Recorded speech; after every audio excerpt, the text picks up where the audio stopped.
તમારું સ્વાગત છે। આજે હું તમને એક ન્યૂ રેસીપી લઈને આવી છું। તમે ઘરે બનાવીને પકોડા તો ખાતા જ હશો, પણ આજે હું તમને બ્રેડ પકોડાની પણ હું અલગ રીતના પકોડા બનાવતા શીખવાડીશ। આજે રોટલીના પકોડા બનાવતા શીખવાડીશ। રોટી પકોડા તે બનાવવા ખૂબ જ ઈઝી છે। તમે આ પકોડા ખાશો તો તમે બ્રેડ પકોડા ભૂલી જશો અને એકદમ ન્યૂ સ્ટાઇલમાં। તો ચાલો આપણે બનાવવાનું સ્ટાર્ટ કરીએ। एक कढ़ाई लई लीधी छे, तेमां मैं तेल गरम करवा मूक्युं छे अने मैं 2 बटेटानो मावोने मेश करी अने लीधा छे। तो आपणे तेल गरम थई जशे पछी आपणे वघार करीशुं। हवे आपणुं तेल आवी गयुं छे, एमां 1 टीस्पून आपणे राई एड करीशुं, जीरुं, मीठा લીમડાના पान, हींग અને હવે આપણે એને જે મેં બટેટાને મેશ કરીને રાખ્યા હતા તે એડ કરી દઉં છું। હવે આદુને મેં ક્રશ કરીને રાખ્યું હતું, 1 ટીસ્પૂન મરચું જે મેં એને ક્રશ કરી અને લીધું છે, હળદર। હવે આ બધું આપણે એકદમ સરસ મિક્સ કરી લઈશું। જો આ એકદમ સરસ મિક્સ થઈ જાય અને 2 મિનિટ આપણે ચડવા દેશું।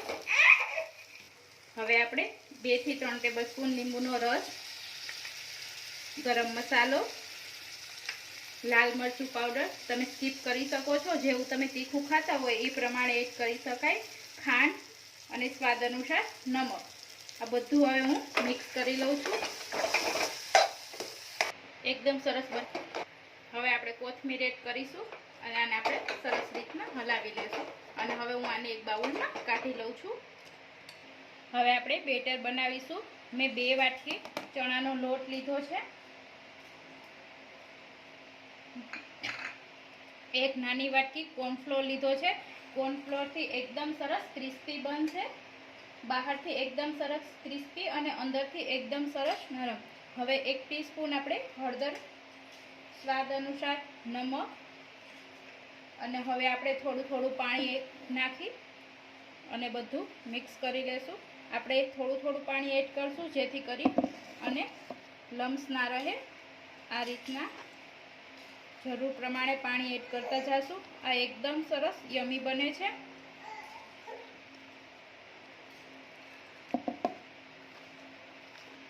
આ રીતનું એનું બેટર રાખવાનું છે, તમે જોઈ શકો છો એકદમ સરસ અને યમી બને છે। તો આને હવે આપણે 2 થી 3 મિનિટ ઢાંકી અને રાખી લેશું અને હવે આપણે પકોડા ભરી લેશું। આ રીતના મેં સવારે રોટલી બનાવી લીધી હતી, જે રોટલી વધી હોય તેના તમે પકોડા બનાવી શકો છો આસાનીથી।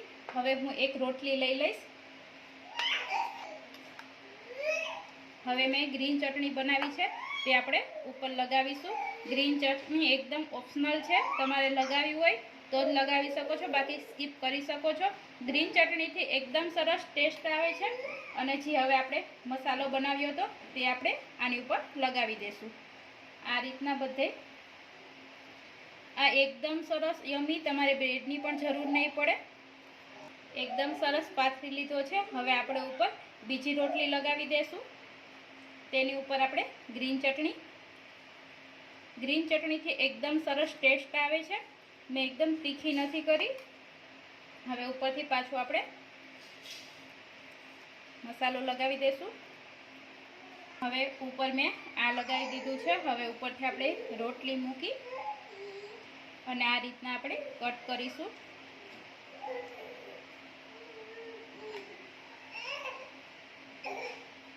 આ રીતના આપણે 4 કટ લગાવી દઈએ છીએ। હું તમને જો એક બતાવી શકું છું, એકદમ સરસ યમી દેખાય છે। હવે આને આપણે તળીશું। આ રીતના હું પહેલાં બધી રોટલીમાં મસાલો લગાવી અને ભરી લઉં છું।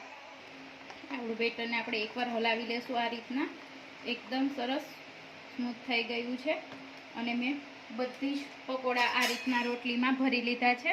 હવે મેં તેલ પણ ગરમ કરવા મૂકી દીધું છે, તમે જોઈ શકો છો આપણું તેલ આવી ગયું છે। હવે આ રીતના આપણે આને કોટ કરી લેશું લોટમાં। આ એકદમ સરસ અને યમી બને છે। બધું બાકી નિતારી લેશું અને આ રીતના કરી લેશું। જ્યારે પકોડા અંદર નાખો ત્યારે ગેસની ફ્લેમ હાઈ રાખવાની છે, નકર આપણે તેલ ચડી જશે।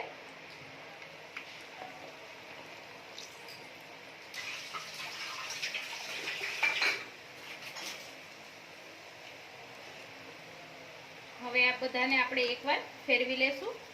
તમે જોઈ શકો છો એકદમ સરસ ટેસ્ટી અને સેજ ફૂલે છે। આમાં નો બેકિંગ સોડા કે કાંઈ પણ આપણે સોડાનો ઉપયોગ નથી કરતા, પણ તો પણ એકદમ સરસ ક્રિસ્પી બનશે અને તમારે ખાવાની પણ મજા આવશે। જો તમે ઘરે ટ્રાય ના કરી હોય તો આ રેસીપી જોઈ અને ઘરે જરૂર ટ્રાય કરજો। આ હું તમને બે રીતના સર્વ કરતા શીખવાડીશ, એક આપણે પકોડા અને બીજો આપણે બટકા ચાટ।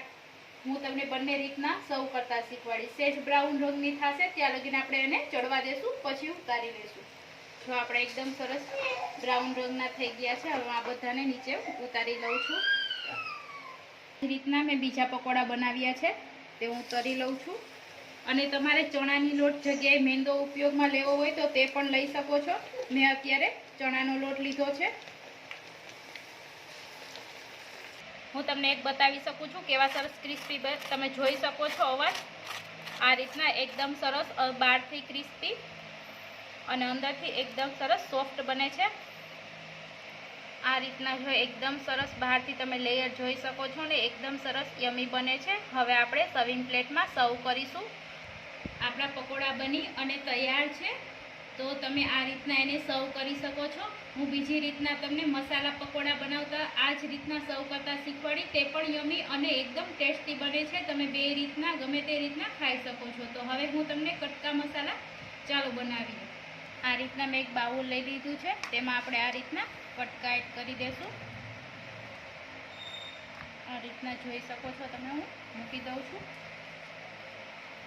હવે ઉપરથી આપણે થોડી ચટણી એડ કરીશું। ખજૂર આંબલીની ચટણી છે આ એડ કરી દેશું। પછી મેં ગ્રીન ચટણી બનાવી હતી તે આપણે ઉપરથી એડ કરી દેશું આ રીતના। હવે ડુંગળી,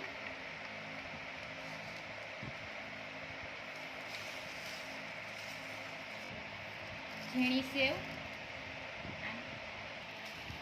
આ રીતના સેવ એડ કરી દેશું।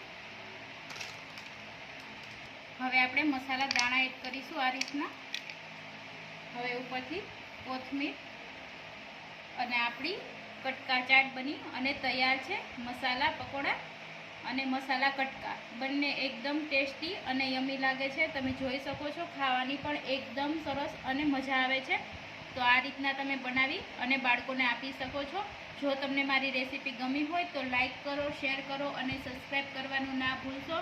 અને ફરી મળીશું ન્યૂ રેસીપી સાથે। Thank you for watching.